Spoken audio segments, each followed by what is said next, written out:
Muy buenos días, sean ustedes todos bienvenidos a este curso y a esta presentación. Un saludo muy especial al doctor Hasbón, a Gabriel y a todo el equipo del CLEMI con quien hoy vamos a tener que deleitarnos desde la distancia.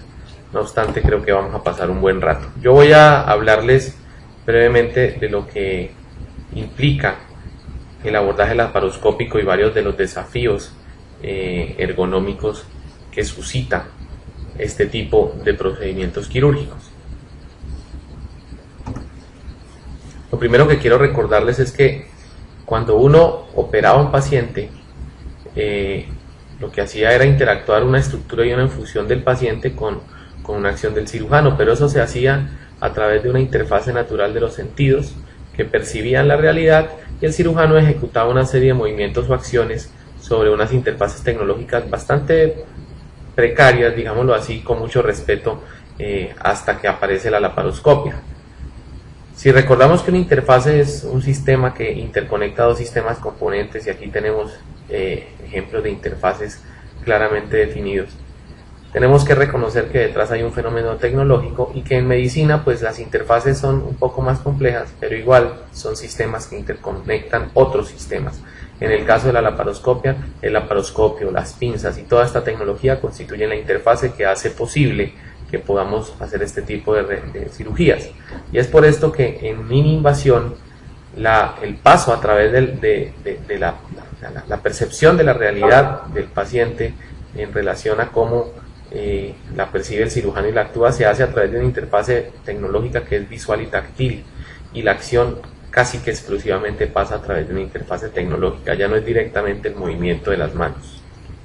Entonces, con esta introducción tenemos que saber que la ergonomía tiene que evolucionar, porque la ergonomía es la ciencia que estudia la interacción de las características, expectativas y comportamientos humanos en el diseño de las cosas que utilizamos en los ambientes donde vivimos y donde trabajamos. Es decir, aquí ahora hay tecnología que tenemos que aprender a usar y que tenemos que aprovechar ergonómicamente. En mini-invasión, específicamente en la laparoscopia, hay varios desafíos.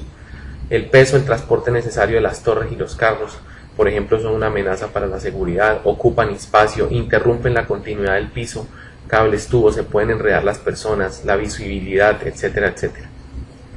El efecto pivote es otro desafío ergonómico de la mini-invasión, porque los trócares hacen como un punto de rotación o actúan como un punto de rotación, provocando que la movilidad de los instrumentos dentro de la cavidad abdominal esté completamente invertida como lo hacemos por fuera. El rango de movimiento de todos los instrumentos laparoscópicos se limita a 5 grados de libertad, derecha, izquierda, arriba, abajo, oblicuas, entrar y salir.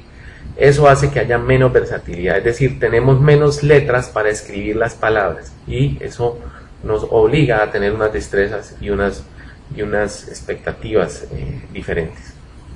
La longitud y rigidez de los instrumentos hace que la inestabilidad y la imprecisión de nuestra propia aparato locomotor, llámese temblor, se magnifique. Un temblor chiquito afuera, adentro es muy grande, y además la sensación táctil se disminuye. El campo operatorio se visualiza de manera indirecta, ya no es tridimensional sino bidimensional, aunque tenemos algunas máquinas tridimensionales, no es exactamente igual a la realidad que percibíamos en cirugía abierta. Y ahora el monitor, o sea, a lo que ve el cirujano, ya no está en el mismo campo operatorio estéril, sino que está en otro lugar, a cierta altura y distancia, lo cual hace que el cirujano se vea obligado en ciertas ocasiones a trabajar en una dirección mientras está observando o viendo la realidad en otra. Debido a toda la posición que suele hacerse fija del monitor y frecuentemente sobre una torre, las probabilidades de ajuste son muy limitadas. Entonces el hilo se rompe por el lado más flaco. El que se ajusta frecuentemente es el cirujano, asumiendo posiciones que ergonómicamente no son sanas y no son compatibles con el buen desempeño. Es muy frecuente que los miembros del equipo quirúrgico adopten posiciones incómodas, no solo el cirujano, y que de hecho el cirujano sea cómplice y sea el que propicia que el ayudante se incomode, haciendo que el cuello, el tronco y las extremidades estén de forma no adecuada para su estabilidad biomecánica, y además tiendan a ser muy estáticas comparadas con todo lo que uno podría hacer en cirugía abierta. Con estos desafíos, pues tenemos que echar mano de la ergonomía. Ya sabemos qué es ergonomía y repasemos su propósito. Es lograr un diseño de un ambiente hombre-máquina que aumente la efectividad y la eficiencia, pero al tiempo que se favorece la seguridad y el confort. Esto es algo muy importante y les ruego el favor que lo entiendan, que por simple que es, no deja de ser importante. A todos nosotros nos enseñaron la laparoscopia sin estos principios y probablemente nos ha costado mucho empezarnos a liberar de estos vicios y de estas acomodaciones y de estas mañas, digámoslo así, que hacen que operar sea un poco más difícil y que se quedan persistentemente en el tiempo y en el desarrollo de las destrezas. Lo primero que les quiero decir es que no hay una solución ergonómicamente perfecta en mini invasión y en nada. Lo que uno tiene que tratar es de buscar un balance aceptable entre efectividad y eficiencia del procedimiento por un lado y la seguridad y el confort de los operadores por el otro. Este balance no es fijo y es más, debe ser versátil, porque depende del desempeño, de la versatilidad del equipo disponible, de lo que haya de tecnología, de la tolerancia y habilidades físicas y mentales de los operadores, es decir, tiene que ser muy versátil. Pero después de esta introducción un poco filosófica, yo les voy a decir qué es lo que dice la evidencia, ya no con romanticismo y con expectativa de necesidad que me entiendan que la ergonomía es importante, sino qué dice la evidencia, qué ha podido medir la evidencia, y yo les voy a resumir esas acciones para que se las queden bien fijas en el hipotálamo y de aquí en adelante ustedes puedan echar a andar una curva de aprendizaje mucho más seria y responsable. Las acciones laparoscópicas son significativamente más precisas y rápidas, y eso está medido por estudios ergonómicos, cuando el monitor se sitúa en la proximidad de las manos del cirujano y en la línea del eje motor del antebrazo. Es decir, si usted traza una línea recta hacia donde ven sus ojos desde sus ojos y hacia donde apuntan sus manos desde el codo, esas dos líneas deben ser paralelas. Se recomienda evitar elevar el monitor más allá del nivel de los ojos. Todos vemos a nuestros grandes maestros mirando hacia el cielo como deslumbrados por la laparoscopia, pero está absolutamente claro que la dirección visual más neutra para los esfuerzos de acomodación del ojo es al nivel del ojo o inclusive 15 grados hacia abajo. Con base en un monitor regular de 19 pulgadas, que es lo que suelen tener hoy en día los equipos modernos de laparoscopia, la distancia entre el monitor y el cirujano debe ser más o menos de 80 a 120 centímetros para que no haya un esfuerzo excesivo de acomodación, convergencia y enfoque. Obviamente, si el monitor se va aumentando de tamaño, la distancia puede necesitar aumentarse. Y eso pues es un juego matemático que uno puede trabajar dependiendo de las condiciones físicas del ambiente donde se desempeña. Esto es lo que les quiero decir. Manos y ojos al mismo lugar. Cabeza mirando en su mismo nivel de los ojos o ligeramente por debajo. Recomendaciones.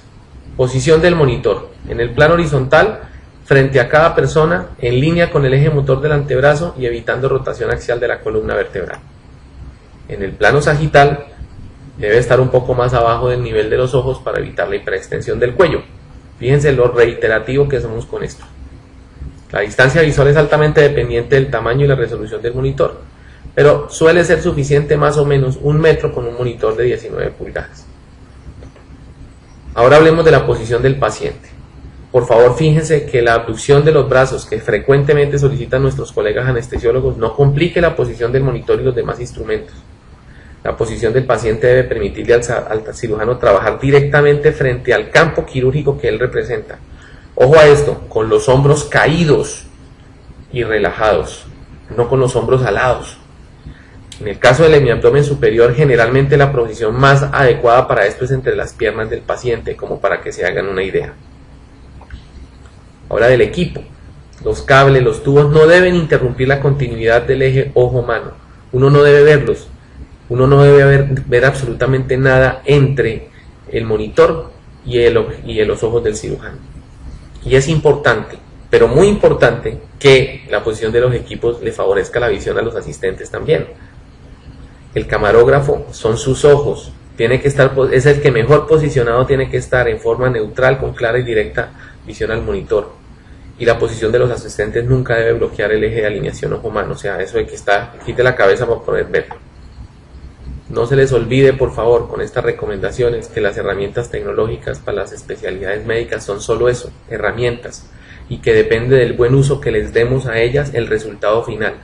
No se trata con tener la herramienta, se trata de saberla utilizar y sacarle el mejor provecho. Muchísimas gracias.